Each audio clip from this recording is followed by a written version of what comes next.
mais a humanidade sonda os mistérios da vida, mais urgente se torna a busca por suas origens. Será que a vida se evolui de uma criatura de uma célula só?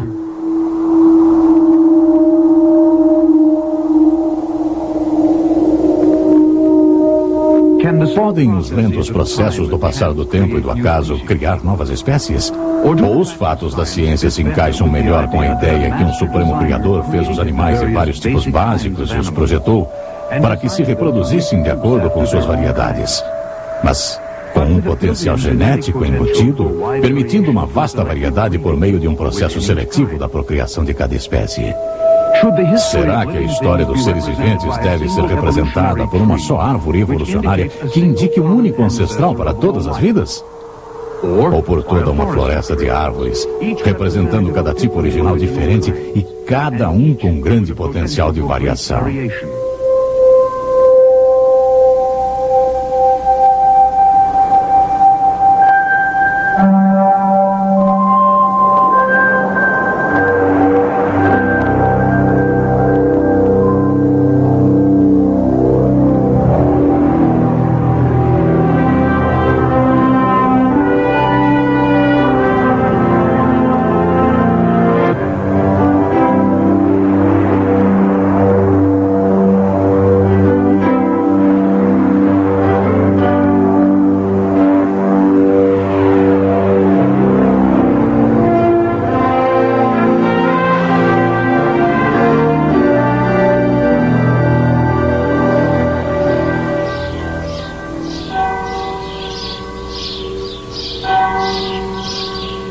Em Kent, na Inglaterra, fica o sonolento vilarejo de Down.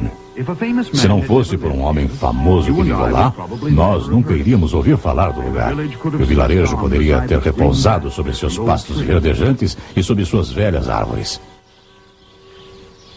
Mas aqui está, a mansão de Charles Darwin. Hoje é um museu dedicado a ele e ao seu trabalho. E nesse escritório, ele escreveu os livros que trouxeram uma nova crença para o mundo. Creem no progresso, num desenvolvimento do primitivo até as altas etapas e provavelmente até atingir a perfeição. Uma crença que algumas vezes soa curiosamente como uma nova religião. É chamada evolução.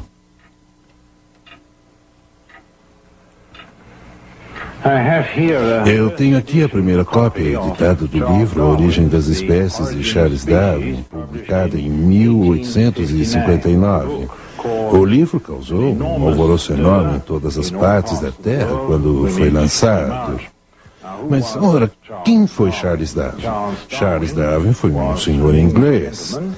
Ele cresceu, estudou medicina por aproximadamente 2 anos em Edinburgh e então foi para Cambridge, onde estudou teologia e lá se formou como mestrado. Ora, o que diz o seu livro e por que diz isso? Por que causou tamanho alvoroço?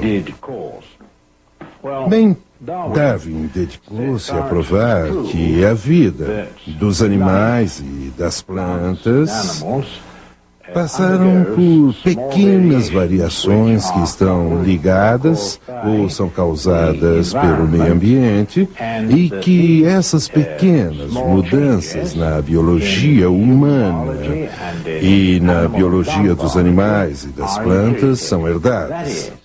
Isso, para ser mais claro, é o seguinte: se uma girafa esticar o pescoço e esticar o pescoço e esticar o pescoço para alcançar mais folhas no topo da árvore, então, no decorrer das gerações, se todas as gerações esticarem seus pescoços para alcançarem o topo das árvores, então o pescoço da girafa irá se alongar cada vez mais até chegar ao que conhecemos por girafa. Se me permitem, eu vou usar um paralelo mais próximo. Se um ferreiro usa seus musculosos bíceps para martelar o ferro quente na bigorna, com o decorrer do tempo ele terá bíceps maiores. Bom, Darwin achou que essas mudanças eram herdadas. Portanto, onde houver vida, haverá a vida se encaixando ao meio ambiente, e esse processo de se encaixar ao meio ambiente fará com que a vida se desenvolva de maneira crescente até o homem. Ora, quando Darwin era jovem, ele não foi ordenado como ministro. Foi-lhe ofertado o emprego de naturalista nesse navio. Aqui temos um modelo do pequeno detetive, em que ele viajou ao redor do mundo em 5 anos, fazendo seu trabalho de naturalista. E lá encontrou muitas evidências que ele achou que poderiam ser a base de sua teoria. Em dezembro de 1831, o detetive zarpou do porto de Plymouth. Após uma viagem ao redor do Brasil e outras partes da América do Sul, o navio chegou às Ilhas Galápagos. Durante essa viagem, Darwin estudou a geologia dessa paisagem. Tudo foi cuidadosamente registrado a cada dia nesse diário dele. Em Galápagos, ele fez uma descoberta interessante. Ele encontrou alguns pássaros diferentes que, sem dúvida, faziam parte originalmente de uma única espécie. Porém, nas ilhas diferentes, eles aparentemente se haviam desenvolvido em espécies diferentes. Essas pequenas modificações num mesmo tipo deram a ele pensamentos novos e empolgantes. Se era possível para uma espécie de pássaros desenvolver características diferentes, então por que esse desenvolvimento não poderia seguir mais adiante? Ora, ele aplicava essa ideia não só a uma espécie, um tipo, tal como representada por esses pássaros, mas ele achava que você poderia mergulhar adentro no que os franceses euforicamente chamam de transformismo. É onde uma espécie poderia se transformar em uma outra mais elevada. Para que você pudesse, nessa base, passar de ameba ao homem, a base de que pequenas variações herdadas e repassadas pudessem levar a uma evolução gradativa com os anos, muitos anos, das formas mais simples de vida até a mais elevada que nós, humanos, proclamamos ser a nossa. Ora, se você ouvir programas a esse respeito e ler livros sobre esse assunto, você vai descobrir que as pessoas acreditam, baseados na ideia de Darwin, hoje representada pelo neodarwinismo, que não importa onde existir energia e matéria, essa energia e matéria formará a vida, e essa vida, uma vez formada, automaticamente evoluirá às formas mais elevadas de vida consciente. E isso deverá acontecer de acordo com a teoria básica de Darwin. Quando Darwin foi sepultado em 1882 em Westminster Abbey, sua ideia da evolução já havia se espalhado por todo o mundo. Em outra parte da Europa, em Brno, o que hoje é a antiga Tchecoslováquia, nós encontramos um outro membro do clero interessado em biologia. Monge desde 1856 no mosteiro de Santo Agostinho, ele conduzia experiências estranhas. Seu nome é Gregor Mendel. Gregor Mendel, o mesmo monge, foi o primeiro homem a pôr a ciência da hereditariedade em sólidas bases matemáticas. Como é sabido, ele trabalhou com ervilhas de cheiro, as nanicas e as de várias cores. Ele mostrou que as distribuições das sementes nas vagens e suas predisposições correspondiam a equações matemáticas perfeitamente definidas.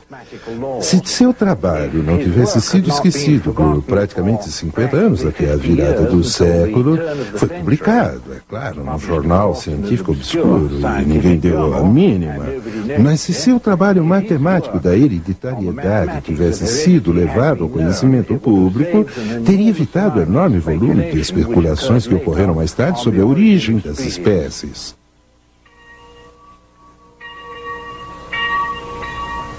O mosteiro no tempo de Mendel estava em território austríaco e Brno era chamado Brüm.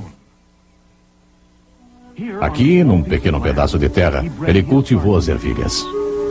9 anos depois, em 1865, ele divulgou sua empolgante descoberta triunfantemente.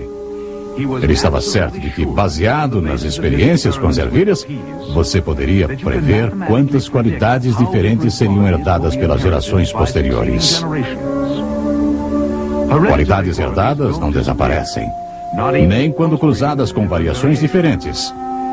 Elas aparecerão de novo e mais tarde novamente.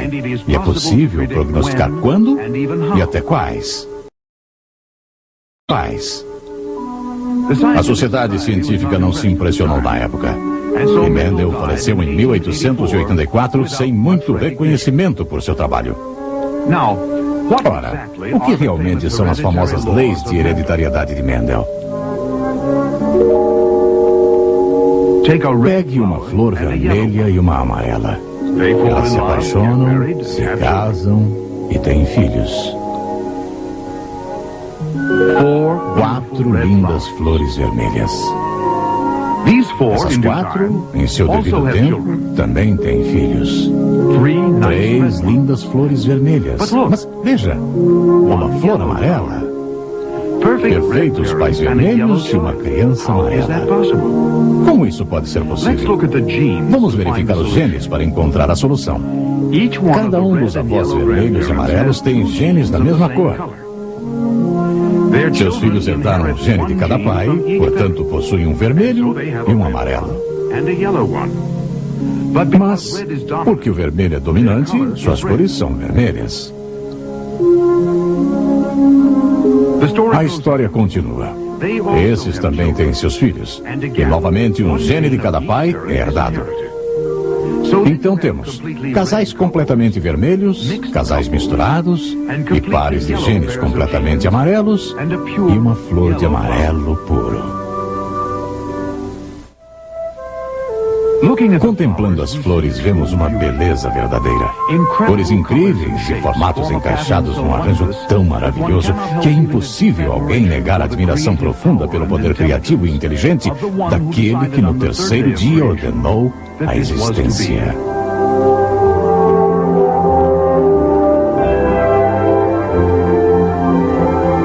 E Deus disse: produza a terra, relva, ervas, que deem semente,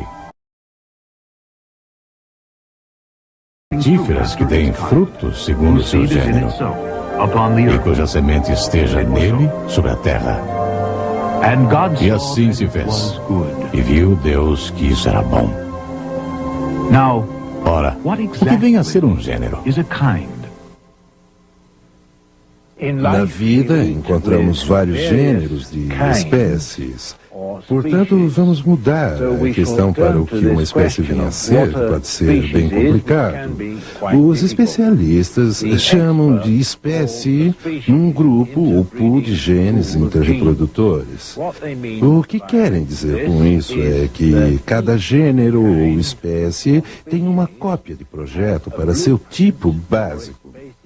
Existe o gênero canino, que tem um tipo básico específico da sua cópia de projeto.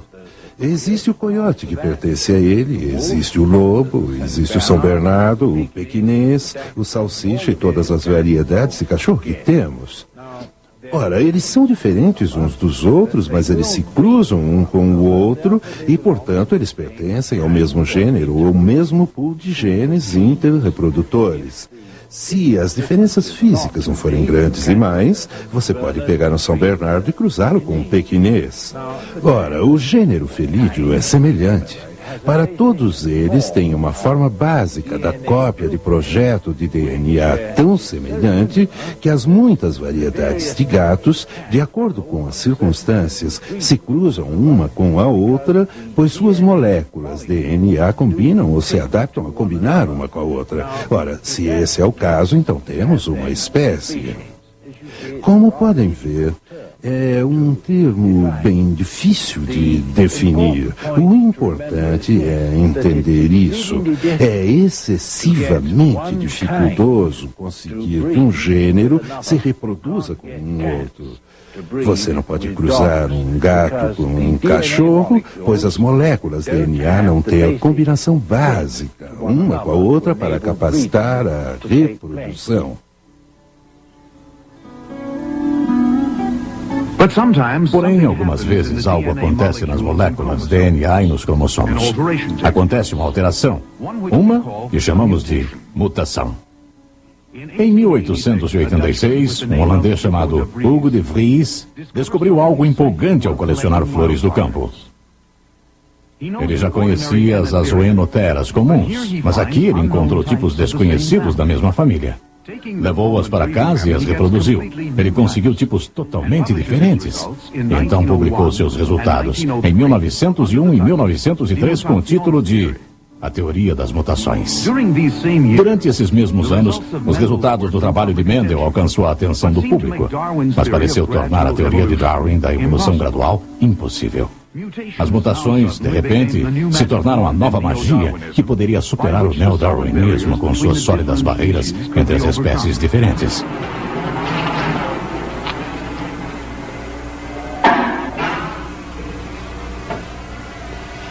Ora, por que ocorre uma mutação? Uma das respostas é radiação.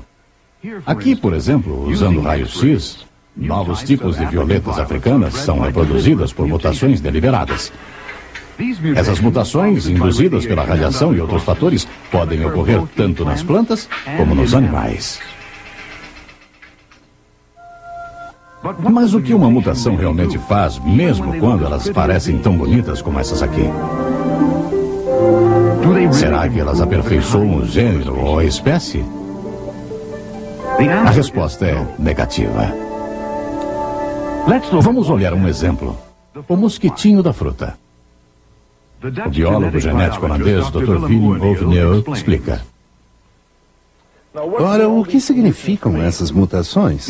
O importante para os evolucionistas sempre foi a questão de saber se as mutações são importantes na tal evolução.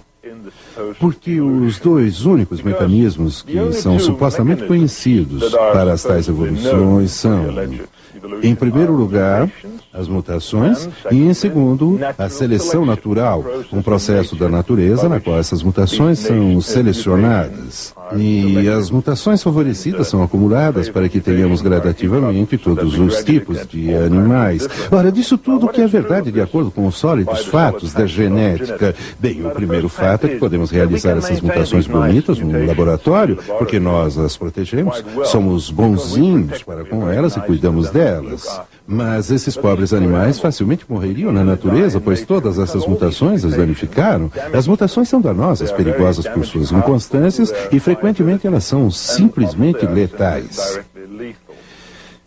Portanto, as mutações causam danos. Elas são muito interessantes para nós, porque por meio dessas mutações podemos estudar muitas das leis da genética nos animais, mas elas são fora do normal e causam danos aos animais. As mutações na natureza, na verdade, causam danos e enfraquecem as espécies. Nos dias de hoje, de bombas atômicas e usinas nucleares, nós temos medo, com razão, de radiações e das terríveis mutações consequentes, como as deformações.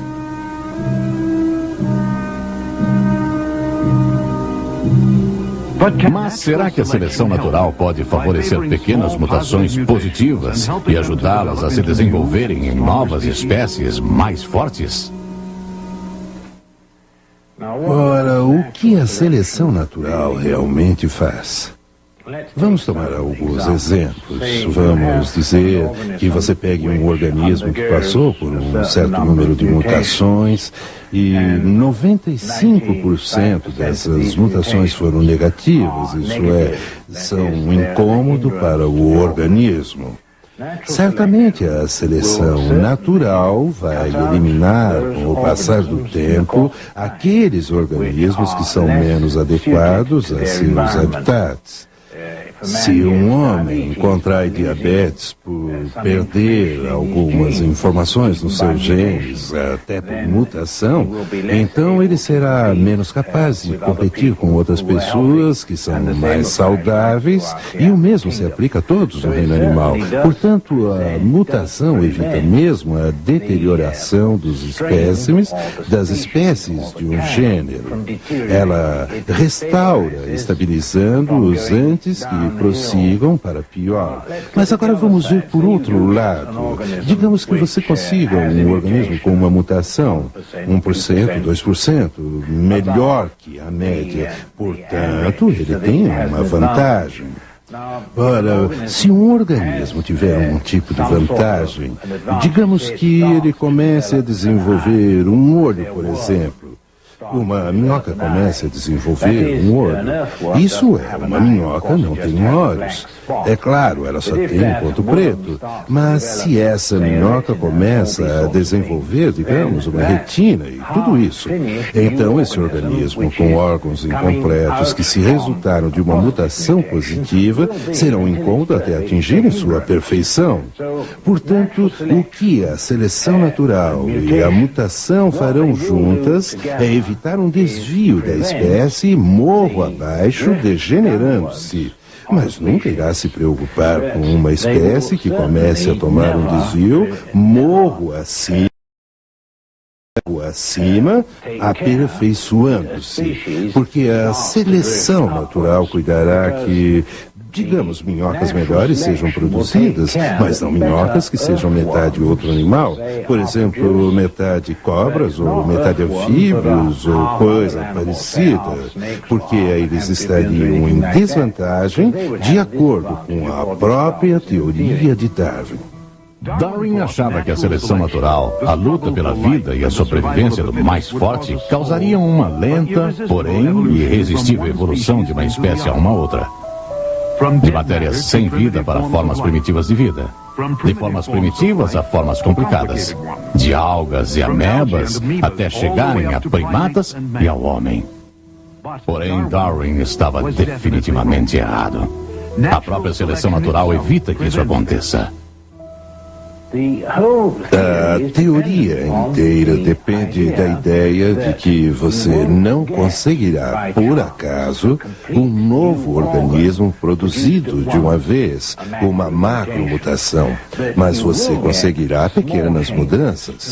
Ora, essas pequenas mudanças para algo melhor serão uma desvantagem para a espécie até ser completa. E nunca será completa, pois sua seleção natural previne um desvio para melhor, tanto quanto um desvio para pior. Esse sendo o caso, nós podemos esclarecer o fato de que as espécies, humanos, animais e plantas, permanecem constantes por todos esses anos, por esse mecanismo de regeneração que Darwin corretamente descreveu.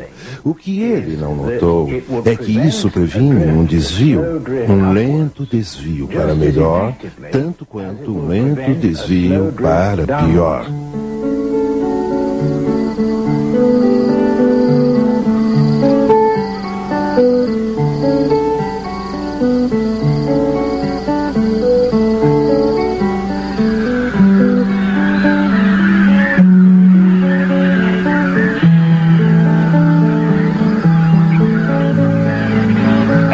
E Deus disse: produza a terra seres viventes conforme a sua espécie, animais domésticos, répteis e animais selvagens segundo a sua espécie.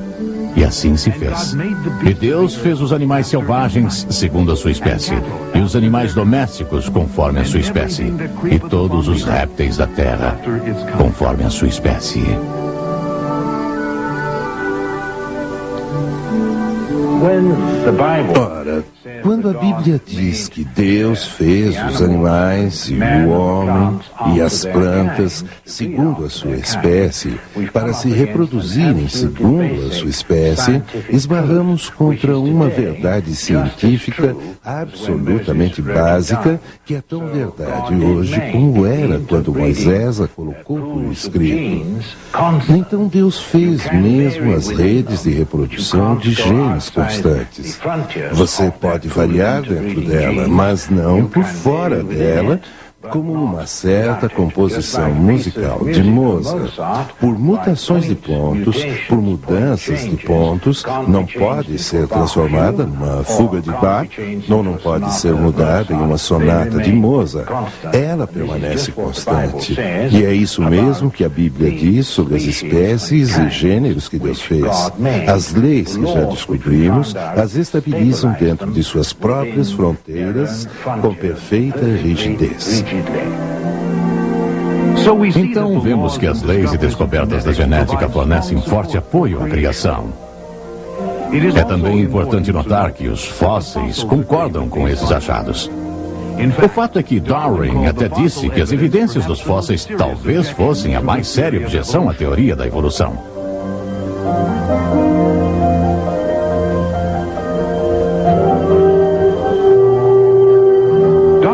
Dr. Gary Parker é um entre vários calorosos evolucionistas que mudaram de ideia e se tornaram criacionistas convictos depois de estudar em maior profundidade esses assuntos. Na cabeça de muita gente, os fósseis e a evolução andam de mãos dadas, quando na realidade os fósseis são um embaraço e perturbam a teoria evolucionista, oferecendo forte apoio ao conceito da criação. Se a evolução fosse verdade, acharíamos literalmente milhões de fósseis que mostrariam como um gênero de vida lenta e gradual se tornou em outro gênero de vida. Mas os elos perdidos são o segredo do ofício, como se fosse da paleontologia. A questão é que os elos ainda estão perdidos. O que nós encontramos são vãos que acentuam as fronteiras dos diferentes gêneros. São esses vãos que fornecem provas da criação dos gêneros diferentes. Para dizer a verdade, há vãos entre cada um dos gêneros mais importantes das plantas e dos animais. As formas em transição estão faltando aos milhões. O que encontramos são gêneros complexos e separados que nos indicam a criação.